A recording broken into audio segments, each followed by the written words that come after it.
It started with a text that shouldn't have meant anything, but somehow made my chest tighten. "Hey, you free Sunday? Big game's on. You should come by." It was from Mr. Callahan, James's dad. I hadn't heard from him directly in months, not since graduation, not since James moved across the country for college and I stayed behind, floating in the space between high school and whatever came next. We used to hang out at their house all the time, video games in James's room, pizza on the couch, laughing too loud while his dad tried to focus on the news in the background. Somewhere along the line, Mr. Callahan stopped being just James's dad. He started becoming something else. I don't even know when it happened. Maybe it was during that night in junior year when the power went out during a thunderstorm and I ended up staying late. He was the one who lit the candles and sat with me at the kitchen table while James slept like a log upstairs. We talked for hours about books and movies, about how lost he felt after his divorce, how weird it was to be raising a son who barely talked anymore. I remember watching the candlelight flicker against the lines on his face and thinking, God, he looks tired, but kind. And then wondering why I noticed that at all. Since then, it's like I kept finding excuses to linger after James would leave the room. Watching the way his dad's smile pulled just slightly crooked when he was trying not to laugh. Noticing the faint scent of cedar and coffee whenever he walked past. Catching myself, and hating myself a little, for being drawn to the way he filled a room without even trying. Now here I was, months later, staring at that text like it was a challenge or an invitation. Maybe both. The house hadn't changed much when I pulled up, same chipped mailbox, same basketball hoop over the garage, leaning like it was tired of trying. The front door creaked when I knocked. And when he opened it, when Mr. Callahan looked at me with that slow, warm grin and said, "Didn't think you'd actually come," something in my chest shifted. Something I wasn't sure I'd be able to ignore this time. I used to joke that I was their third son, even though there were only two people in the family. James and I became friends freshman year, bonded over a shared hatred of gym class and a mutual love of old zombie movies. We were inseparable back then, late-night horror marathons, comic book store runs, sneaking beers from his dad's fridge while pretending we didn't know he noticed. Mr. Callahan never made a fuss. If anything, he played along, calling us degenerates, with that soft smirk of his, tossing us a bag of chips before disappearing to his room. But the more time I spent at their place, the more I started noticing things that had nothing to do with James. The quiet way Mr. Callahan moved through the house, how he'd hum when washing dishes, or the way he always made too much food, like he expected someone else to need it. He was older, obviously, but not in a tired way. More like grounded, solid. And when he talked to me, actually talked, not just in that surface-level adult way, it was like he saw me. More than my own dad ever did. When James left for college, I figured I'd lose that part of my life too. But sometimes, I'd stop by their house anyway, returning a book I borrowed, grabbing the last of my things from the garage, lame excuses that even I didn't believe. And sometimes, Mr. Callahan would be outside tinkering with his old grill or washing the truck, and he'd wave me over. Just like he used to. So when he invited me to watch the game, it felt familiar. Comfortable. But also loaded. Inside, the place was warm and smelled like garlic and grilled onions. "I made too many sliders," he said, holding out a plate like it wasn't the fourth time he'd cooked too much when I came over. "You know you could just admit you like feeding me," I teased, flopping onto the couch. He rolled his eyes. "You're a twig, kid. Someone has to keep you alive." "Kid, huh?" I raised a brow. "I'm 20 now." "Oh well then." He set his beard down, grinning. "Excuse me, sir." Our banter fell into that easy rhythm it always did, with jabs and half-smiles, but underneath it, my nerves buzzed like a live wire. I watched him from the corner of my eye, how his forearm flexed when he opened another drink, the way he tilted his head when the game got tense, the way he glanced at me sometimes like he wanted to say something but changed his mind. When the first quarter ended, rain started tapping against the windows.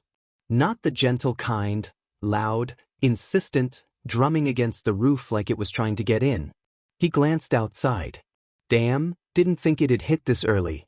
"I biked here," I said without thinking, and immediately regretted it. Mr. Callahan turned to me with a furrowed brow. "You what?" It wasn't supposed to rain. You could have texted me. I'd have picked you up. I didn't want to bother you, I mumbled, suddenly aware of how soaked my hoodie still was. He sighed and stood. You're not biking home in that. You'll stay here tonight. I blinked. Seriously? You think I'm letting you get hypothermia over a damn game? He muttered, already heading toward the linen closet. I'll grab you some dry clothes. The offer should have felt casual. It wasn't the first time I'd stayed over. But this time, it felt different, more intimate, heavier somehow. I caught myself staring at the space between his shoulder blades, the way his shirt clung to him just slightly, the muscles underneath moving as he walked. When he handed me an old t-shirt and sweatpants, our fingers brushed. Not long. Not intentional. But I felt it. My throat tightened. Bathroom's still down the hall, he said quietly, watching me a moment too long. Thanks, I replied, clutching the clothes like a lifeline. As I stepped into the bathroom and closed the door behind me, I leaned against it and exhaled slowly, heart pounding. I wasn't sure what was happening between us. Not yet. But something was. The rain didn't let up. By the time the game was in the third quarter, thunder was rumbling low in the distance, the kind that vibrates in your ribs and makes you feel smaller somehow. Mr. Callahan, Ryan, as he told me to call him more than once now, kept glancing at the front door like it might change something. Guess you're really stuck here now, he said, not sounding the least bit annoyed. I tried to laugh it off. Didn't think I'd need a canoe to get back home. You're lucky I've got a dry couch and a lenient house policy, he said with a sideways smile, but there was something else behind his eyes. Not pity, concern maybe. Something softer. After the game ended, he flicked off the TV, and silence fell between us, punctuated only by the sound of rain hammering against the windows. I sat with my knees pulled up, his old sweatpants comically baggy on me, sleeves of his t-shirt swallowing my hands. He looked over at me, head tilted. You warm enough? I'm fine, I said, even though my fingers were still cold and I could feel the dampness lingering in my hair. He stood, walked toward the hall. Come on. Where are we going? I'm not letting you freeze out here. I followed him without asking further, more curious than anything. He led me past the guest room, where I'd crashed before, and toward the back of the house, to his room. He pushed the door open. Heater in here works better, and I've got extra blankets. You can take the bed. Wait, what? No, I'll take the floor. Don't be dramatic. I'm not letting you sleep on the floor in your own house. He gave me a look that was somewhere between amused and stubborn. Then share it. My heart did a backflip. Share? It's a big bed, he said casually, like it was no big deal. You snore, I push you off. I tried to laugh, but it came out shaky. Just don't hog the blanket. The room smelled like cedar and something warm, clean, like aftershave and laundry sheets. I stood there awkwardly as he peeled off his hoodie, leaving him in a fitted black t-shirt that clung to his chest. I looked away, too fast, pretending to check my phone. We climbed into the bed, careful to keep a polite space between us, the kind that felt more performative than necessary. You remember that camping trip senior year? I asked, mostly to fill the silence. He chuckled. The one where you and James forgot the tent poles? It was his fault, I grinned. You saved our asses with those tarps. Years of Boy Scouts finally paid off, he said, voice rough with memory. You were shivering so hard that night I thought you'd rattle your bones loose. You gave me your jacket. Did I? You did, I said quietly, my voice catching before I could stop it. That was the first time I think I ever felt safe. He didn't say anything for a second. Just breathe. Then, you still don't feel safe, do you? The words hit deeper than they should have. I turned my face toward him in the low light. Sometimes I don't know where I'm supposed to go anymore. What I'm supposed to be. He shifted, one arm propped beneath his head, facing me. You don't have to have it all figured out yet. I swallowed hard. Feels like everyone else already does. Let them. His voice dropped. You don't owe anyone a timeline. Silence again. But it didn't feel empty. It felt thick. Like we were standing at the edge of something neither of us wanted to name yet. Then he reached over, not quickly, not dramatically, and tugged the blanket up over my shoulder. His fingers brushed my collarbone, light but lingering. I didn't breathe for a full 5 seconds. "You're still cold," he murmured. I shook my head. "Not really." He didn't pull his hand away. Instead, his thumb moved slightly, tracing the edge of the blanket, just enough to make me ache. I turned to look at him again. His eyes were already on me. And I felt it, that invisible line we were towing, the magnetic pull between two people trying very hard not to move. My stomach was a knot. I didn't know if he could feel it too, or if I was just imagining this whole thing. But then he said, softer than I'd ever heard him, "You've grown up a lot." "So have you," I whispered. He huffed a small laugh.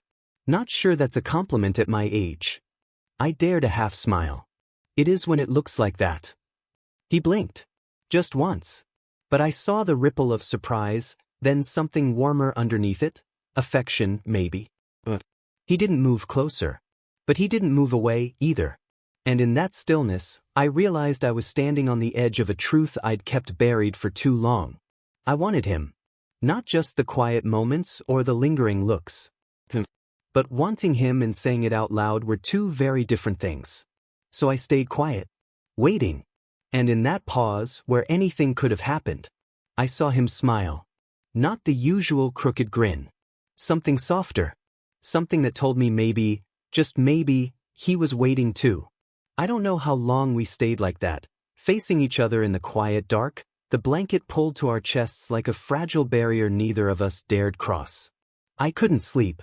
Every time I closed my eyes, I was too aware of how close he was. The warmth of his breath, the shape of his silhouette against the faint glow from the window, the gentle shift of the mattress every time he moved. It felt like the air between us was electrified, every second stretching tighter, every inch between us feeling heavier than it should. I think I knew something had to give. "Ryan," I whispered before I lost my nerve. He turned his head, not saying anything, just listening. "I don't think this is just about tonight," I said. "I think it hasn't been for a while." His expression didn't change immediately. But his eyes, they softened. His throat bobbed with a swallow. "I know," he said. Quiet. Steady. I blinked. You do." His gaze didn't drop. "You think I haven't noticed the way you look at me? The way things have felt different since James left." My mouth went dry. "I didn't mean to make you uncomfortable. I wasn't even sure if I was imagining it." "You weren't." His voice cracked slightly around the edges. There was a pause. It wasn't heavy with dread, it was thick with everything we hadn't said. Years of almosts and could-be-beens. Of fleeting moments and near confessions buried under politeness and fear. He sighed, ran a hand through his hair. I told myself it was just loneliness. Just missing James. Missing having someone around the house. But then you kept showing up. And I kept hoping you would. "I didn't want to stay away," I said.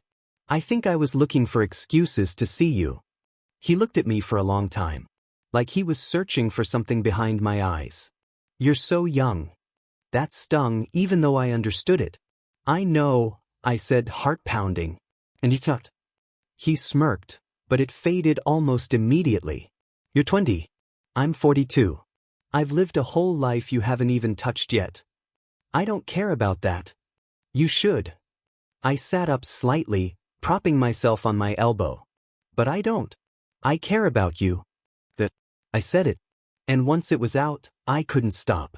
I've been carrying this around for over a year. Every time I came over, every time we talked, it felt like something more. I didn't know if I was crazy or just pathetic, but it didn't go away. Ryan's face was unreadable. But his eyes, God, his eyes, they were glassy, wide with emotion. "I thought I was doing the right thing," he murmured. "Pretending it wasn't there. Giving you space to grow out of it in case it was just a phase." "It's not a phase," I said, firmer now. "I don't know where this goes or how it ends, but I know I'm not confused." He closed his eyes for a moment. When he opened them again, he looked raw. Not broken. Just unguarded. "You have no idea how hard it's been not to touch you," he said, so softly I almost missed it. Not to say the wrong thing. Not to wonder what it would mean if I let myself just want you. I reached out then. Slowly. Gently. My fingers brushed his. He didn't pull away. Then don't wonder, I whispered. Just tell me. He shifted closer, barely perceptible. His hand turned so his palm met mine, our fingers sliding together like it was instinct. And maybe it was. Tell you what, he asked, voice hoarse. That I'm not just some confused kid. That you want this too. He looked down at our hands. You're not confused, he said finally. I see that now. His thumb traced the side of my hand, slow, deliberate. And yet, I want this too. I've wanted it for longer than I'll admit. My heart swelled so fast it hurt. Then kiss me. He laughed, a small, broken sound. Jesus. I mean it, I said. Please. He studied me for a long time, like he was checking one last time to be sure this wasn't a mistake. Then, without a word, he leaned in. The kiss was nothing like I'd imagined. It wasn't desperate or rushed. It was slow, almost reverent. His lips brushed mine once, soft, testing, before he tilted his head and kissed me fully. Everything in me stilled. His hand moved to the back of my neck, fingers threading into my hair. I curled toward him, trembling, not from fear, but from the sheer release of finally. All the tension, the longing, the silent looks across rooms, it all melted into this moment. When we pulled back, we were both breathing hard. He rested his forehead against mine. You don't know what you're starting. Yes, I do, I said. And I'm not afraid. His hand slid down to cup my cheek, thumb brushing my skin like he couldn't believe I was real. I am, he admitted. Not because I don't want this, but because I do. So much it scares me. I kissed the corner of his mouth, slow and gentle. Then we can be scared together. He let out a shaky laugh, arms winding around my waist as he pulled me fully against him. We lay like that, wrapped up in each other, in quiet disbelief that this was real. The rain was still falling outside, but I barely heard it anymore. I don't want this to be one night, I said after a while, voice barely above a breath. It won't be, he promised. I don't care how complicated it is. I want to figure it out, with you. He kissed my temple. Then we will. We didn't say anything after that. We didn't need to. In his arms, the world narrowed to the sound of his heartbeat and the warmth of his body against mine. For the first time in months, maybe years, I wasn't floating anymore. I had found something solid. And I wasn't letting go. The morning came gently. Soft light crept in through the slats of the blinds, tracing faint lines across the bed. I was already awake, my head tucked under Ryan's chin, one of his arms slung loosely over my waist. I could feel the steady rise and fall of his chest, warm and anchoring, like the world had finally stopped spinning long enough for me to catch my breath. Everything felt different. Not dramatic, just quietly shifted, like something had slid into place. I tilted my face up to look at him. His eyes were already open, watching me. Creeper, I whispered with a small grin. He smirked. You're in my bed. I think I'm allowed to stare. I stretched, arms curling lazily around him, a smile tugging at my lips. Last night wasn't a dream, right? No, he murmured, though I'm still trying to wrap my head around the fact that you're here. Like this. Regretting it already? He gave me a look, one that immediately made my stomach flutter. Not even close. There was something different in how he looked at me now. Not that his expression was completely unfamiliar, but it carried a new weight. Permission. Affection. Maybe even wonder. I ran my fingers along his forearm, tracing the veins and soft hair there. So, now what? He exhaled slowly, brushing his nose against my temple. Now we figure it out. That's vague, I teased. It's honest. He pulled back enough to look at me properly. This isn't going to be simple. People are going to have opinions. Hell, I still have questions. Like what? He hesitated. Like what this means for you. Your life. You've got so much ahead of you. And I want you in it, I said, no hesitation. You're still in school. I don't want to be the reason you limit yourself. I smiled faintly, shifting to prop myself on one elbow. You're not a limit. I paused, trying to find the right words. You're something I didn't think I'd ever get to have. Something real. Don't make this about logistics. Not yet. His eyes flickered with emotion. You're really not afraid of what this could become? I am, I admitted. But I think love's supposed to scare you a little. If it doesn't, it's probably not big enough. He blinked, then laughed softly, pulling me back into him. God, how did I get this lucky? I ask myself that every time you cook me breakfast. Speaking of which, he said, brushing his fingers down my spine, you're staying for pancakes, right? Only if you let me help. He groaned playfully. You mean supervise while you burn the toast again? I was distracted. You were wearing that stupid tight Henley and talking about classic cars.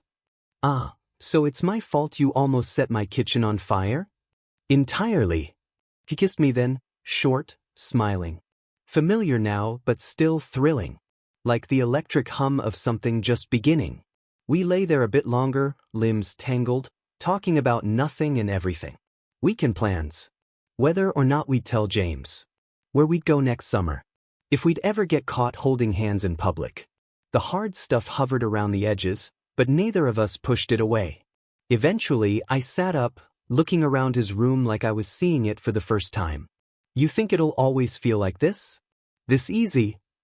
He looked up at me from where he was still stretched out. I hope not. I raised an eyebrow. No. I hope it gets even better. He reached out, lacing his fingers through mine. Because this is just the beginning. The next weekend, Ryan invited me over again. No big game this time. No pretense. Just him, me, and the soft comfort of knowing we didn't have to hide anymore. At least not from each other. It was a late Sunday afternoon. The house smelled faintly of cinnamon and coffee, and the sun dipped low enough to cast golden streaks across the living room floor. Ryan was on the couch, legs up, reading through the morning paper, an actual, crinkling, physical newspaper, like the man had been plucked from a different decade. I stood in the kitchen, drying a mug I'd just washed, watching him. It hit me in the stillness of that moment. This was real now. We were real. And I didn't have to keep pretending I was only here for James' old PlayStation or the company of someone older and wiser to mentor me. I could just want him. I padded over barefoot, set the mug down on the coffee table, and without a word, curled up beside him. My head landed against his shoulder, and he shifted instinctively to wrap his arm around me. You're clingy today, he murmured, teasing. But his tone was soft, affectionate. Get used to it. He chuckled, turning the page with one hand while the other stayed firm around me. Oh, I plan to. For a few minutes, we sat like that. The kind of silence that doesn't feel like emptiness. It just feels easy, comfortable. Eventually, he folded the paper and set it aside. I've been thinking, he said. About us. Yeah. I looked up at him. There's going to be noise, he said. From people. From the world. Maybe even from James. I nodded, already bracing myself for the judgment, the awkward conversations, the questions I didn't want to answer. I know. But if we're honest, really honest with each other, I think we'll be okay. I do too. I took his hand, threading our fingers together. Besides, I've survived worse than awkward Thanksgiving dinners.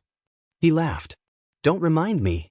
That year your aunt got drunk and tried to hit on the waiter still gives me second-hand embarrassment.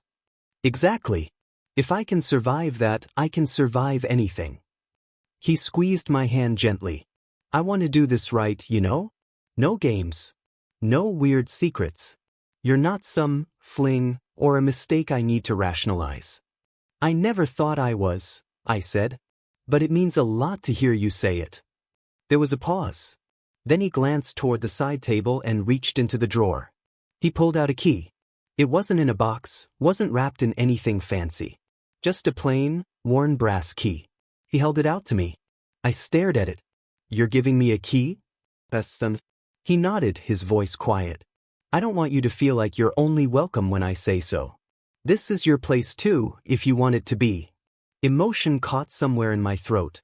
Too. I really do. I took the key and closed my hand around it like it was something sacred. Because it was. That key wasn't just to a door. It was a promise. A future. A place in his world that wasn't borrowed or temporary. We leaned into each other, our foreheads touching. Outside, the sun continued its slow descent, casting everything in a soft, amber glow. I still can't believe this is happening, I whispered. Then stick around, he said. We got time. I'll prove it to you. And I believed him. We stayed like that as the room darkened around us, wrapped in the warmth of something new but deeply rooted. Something patient, imperfect, and entirely ours. Whatever came next, we'd face it together. Because this wasn't the end. It was only the beginning.